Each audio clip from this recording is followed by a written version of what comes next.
Hello, everyone. In this week's podcast, I'm going to talk about the predictions report for 2024 and what's coming ahead. And the research study is going to be published this coming week. It's only going to be available to JBA Academy members and corporate members. There will be a summary document available for everybody else. And there will also be a mobile course that you can take online for free that will walk you through the predictions and give you some background. The fundamental idea and story, though, is as follows. And by the way, there are 15 predictions. So next week, I'll spend some time going through them one at a time. And by the way, if you're listening to this podcast before I've given the webinar, next Wednesday, I'm giving a webinar. More than 7,000 people have signed up. So please sign up and you can listen to the story in detail. The historic context for 2024, to me, goes back to 2008. And if you remember, in 2008, we had a financial meltdown, banking crisis, real estate crisis, mortgage crisis. I won't go into the details. You all remember this. And the federal government in the United States and other parts of the world realized that the only way to prevent a massive global recession was to stimulate the economy in a heavy way. Buy up debt, lower interest rates, and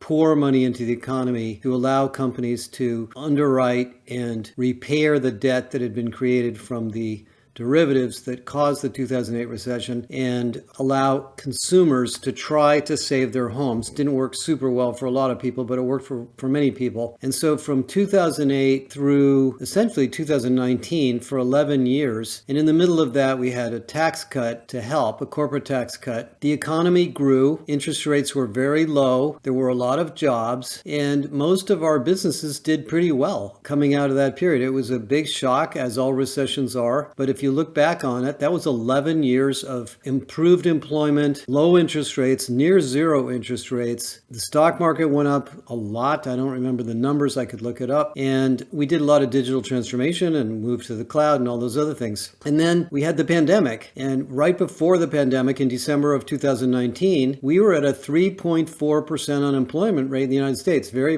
low. And now the pandemic hit. Suddenly the unemployment rate goes to 15%, 16%. Companies just shut down, let people go, furlough people, try to figure out how to keep their businesses operating in this new world where nobody can come into the office or the store or the hotel or whatever it may be. And of course, lots and lots of incredible re-engineering and digital transformation took place from the pandemic, but people were pretty burned out and got used to working at home or working remotely, but didn't like it. And so as the pandemic eased and we started to get our supply chains working again, we entered an inflationary period and the feds around the world said, all right, we got to jack up interest rates. And so for the last 2 years or more, we've been in an interest rate rise and trying to slow down this heated economy that was really heated for 15 years by the low interest rates for a long period of time. And of course, consumer demand changed because we could buy things online and work from home and digital technologies grew. And of course, there's AI, which we'll talk about in a minute.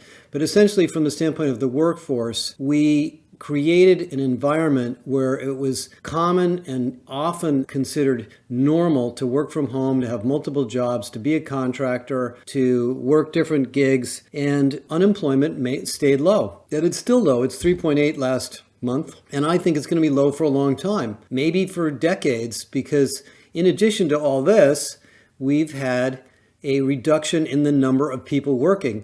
Baby boomers have retired. The fertility rate is very low. The number of working people is flattening or declining in China and Japan and Germany and the UK. The workforce is not growing. And for the rest of the developed world, it's expected to stop growing within the next decade. So we as business owners or business leaders are going to be living in a world where labor shortages and low unemployment is going to be secularly common. In other words, it's going to be around for a long time. And yes, we're still going to have to hire people, of course, but it's going to be harder. And so we're going to have to look for internal candidates. We're going to have to retrain people internally and redesign how our organizations operate. And so in 2024, this is going to stick. In fact, I think a lot of the ideas and concepts that I've been talking about for a decade of having a more dynamic organization, moving people around internally, reskilling people, giving people more opportunities to do multiple things, flattening the organization, getting rid of this old, I got to get promoted every year or two in order to feel comfortable that I can stay working here, are really going to become mainstream ideas. And so we are changing paradigms this year. A lot of paradigms are changing. Talent marketplaces aren't just good ideas for HR. They're new ways of operating a company. Hybrid work is not an accommodation. It is a new way of operating a company. Skills-based pay, skills-based hiring, skills-based careers isn't a technique. It's the future. And so we have to get comfortable with that and also reflect to our senior leaders that this is the performance strategy to make more money and to grow. Because if we don't become more dynamic and implement these new ideas that are talked about in the report in a scalable way, we will not compete well. The reason we will not compete well is we're going to be in a war for productivity. Productivity, about a bunch of ways to define it, but the simplest way to define it is revenue per employee. At the end of the year, you take the revenue and divide it by the number of employees, and you can find out how productive you were compared to your peers or competitors. It's actually a very good way of figuring out the business model strength of a company, is comparing the revenue per employee to their peers. And I think for us in HR, we need to think about our jobs in 2024, among many other things, as the improvement police or the curators or consultants for productivity. Now, when you read the article on the web, you'll see some interesting stuff there. There's several reasons for this. One is, of course, we're going to need it because it'll be harder to hire. And second, of course, is that AI makes us all more productive, white-collar workers in particular. So we're going to suddenly have some tools that are going to make us enormously more productive if we implement them well. But the third is CEOs are aware of this. In the PwC CEO survey that came out of last week, which I was really surprised to see, of the 2,000 plus CEOs they surveyed, on average, they think 40% of the work going on in their companies is wasted. It's wasted time. It's a form of inefficiency. And they talk about things like too many emails, too many meetings, unclear accountability, bureaucracy in hiring, bureaucracy in expense management, bureaucracy in performance management, and a couple of other things you can read about in that article I just wrote. And the reason they're saying that is they're thinking we're going to have a slowing economy. They know it's hard to hire. They see the high turnover rate we have in companies now, and they want to make the company more efficient. And many of the things that they blame are things that were developed by HR, and many of the things they would like to improve are things that we can help with or be a major part of. So when you read the 15 predictions, and really they're really in some sense 15 imperatives is what they really are, think about them in the context of productivity. Now, one of the things that we do in HR to drive productivity is we train people and we skill them and we give them great skills and we give them mentors and we give them coaches and we give them managers. But the other thing we do is we give them accountability. And my experience in our company, this one and the one before, and including my experience at Deloitte and in other organizations, is when accountability is clear, productivity goes up. And that's the story of the 4-day week. The 4-day week is not a benefit, so you can take Friday off to go to the dentist.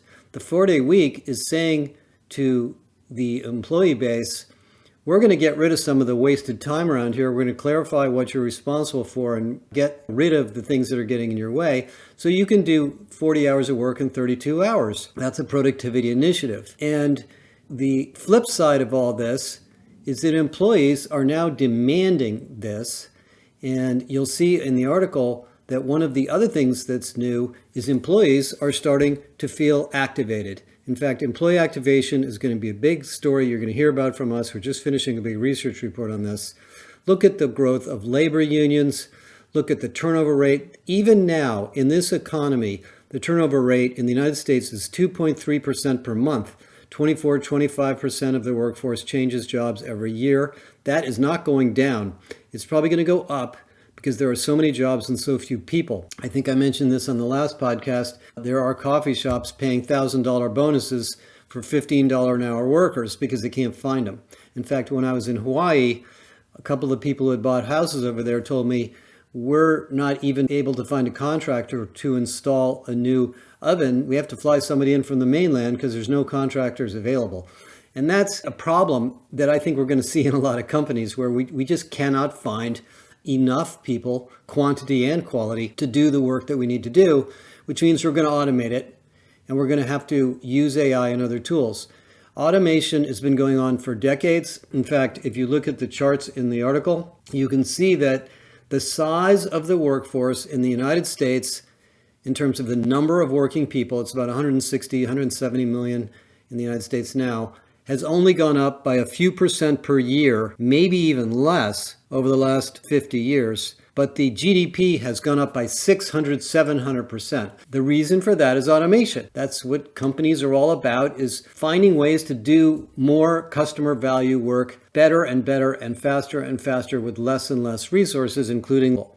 And of course, the other part of the 2024 work we're going to do is not just figuring out how to use AI, but figuring out what happens to the roles or the jobs or tasks that are automated by AI, and what do the new jobs look like. Generally speaking, as you all know, when you have an AI tool, first of all, you have to learn how to use it, and somebody has to take care of it. So there's going to be a lot of jobs just maintaining and developing the AI systems. But you become sort of a higher level thinker, higher level problem solver, higher level salesperson, higher level marketing person, etc. So this isn't going to happen in 1 year, but it's going to happen over the next few years. We're going to have much higher level roles in the company, which again will be facilitated by this flattening of the organization, more dynamic operating models, and so forth. So that is the narrative behind the 15 predictions.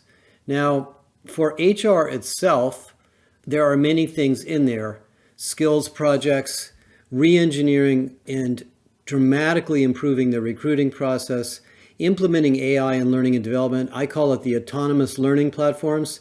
The stuff we've been doing with Galileo is going to blow your mind. You're going to see AI really fix and change a lot of this legacy training stuff we've been doing for so many years that I've been involved in. That's going to start to take hold in 2024. We're going to see a redefinition and re-engineering and refocus of DEI in different ways. We're going to have a continued focus on pay equity and pay for skills, and pay will become one of the parts of the talent intelligence platforms. I firmly believe that the talent intelligence HR technology, the Eightfolds, Gloats, Beameries, Phenom, Paradox, others, are going to replace, not just complement, Workday, Oracle, SAP. I think Workday, Oracle, SAP are working as hard as they can on the same stuff, but they're way behind. So you're all going to find that to be a very important part of your initiative. Employee experience technology is going to be revolutionized by AI. We've already done work on this with Galileo, and you saw what Walmart has done. We're not going to be able to afford or want to afford to spend $100 million a year on an employee portal anymore. So there's going to be a lot of cool stuff there you guys are going to be involved in. And then we're going to have to spend more time on leadership, because the role of leaders in this flattened, more dynamic organization is different. And given the fact that most employees have a lot of job offers and they're thinking about leaving, we're going to have to spend more time with leaders, talking to each other and learning and developing their human-centered leadership skills. And also learning how to lead in an organization where vertical mobility is not the name of the game anymore. I've learned in my career, for those of you that know me, I was never a very fast mover in the companies I worked in. I was one of those guys who just did their job well and everybody kind of considered to be highly competent. And as a result of not being promoted over and over and again and just getting good at a bunch of stuff, I developed a great career without ever becoming the VP of anything at any company. So that is another big idea that's going to have to be facilitated, and then coupled with taking care of people. And then there's the issue of employee trust. And if you look at the research from Edelman in the article, 71% of employees now say, if I don't like what's going on in this company, I want to be able to change it. I don't want to just wait for somebody to do it. I want to be part of the solution. And if I'm not part of the solution, I'm going to go out on social media and tell everybody how messed up things are over here. So we have to have an EX process that goes way beyond surveys and really activates the suggestions and recommendations of employees. And we've already written a lot about that, and you'll see a whole bunch more coming there. So there's some really big, paradigm changing things happening. And the big theme to me is that some of the innovative ideas that we think of as new technology or new concepts are going mainstream. And then, of course, there's AI, and we're going to talk a lot about AI. All of you who work for companies that have corporate memberships are going to get Galileo. We're offering Galileo with the corporate membership. We're not going to charge extra for it. All of those of you who are in the JBA will get Galileo later in the year when we get the JBA version of it up and running and sort of organized. And you're going to have a lot of opportunities to use AI for many things. Just to give you an example, the way Galileo works is it has an entire corpus of knowledge from us, and then you can add your own information on your own company's practices or leadership development programs or onboarding or whatever it may be, and it gets smarter and smarter and more like you. That's kind of what the Copilot does for you as a professional Microsoft user. These are really spectacular tools, and then you take that idea and you scale it across an organization. Copilot, like Eightfold, in some sense, Eightfold and Beamery and Gloat are really organizational co-pilots that give you information and insights about what's going on in the company and the skills and the jobs and the roles and the mobility and the dynamic nature of pay and so forth, just like generative AI does for your content in your PC and so forth. So these are going to be really fun times. The report is 40 pages long. If you want to read it, join the JBA or join our corporate membership program. Listen to the webinar next week. It's going to be about 45, 50 minutes. I'm going to go into great detail as much as I can. You'll be able to take the course.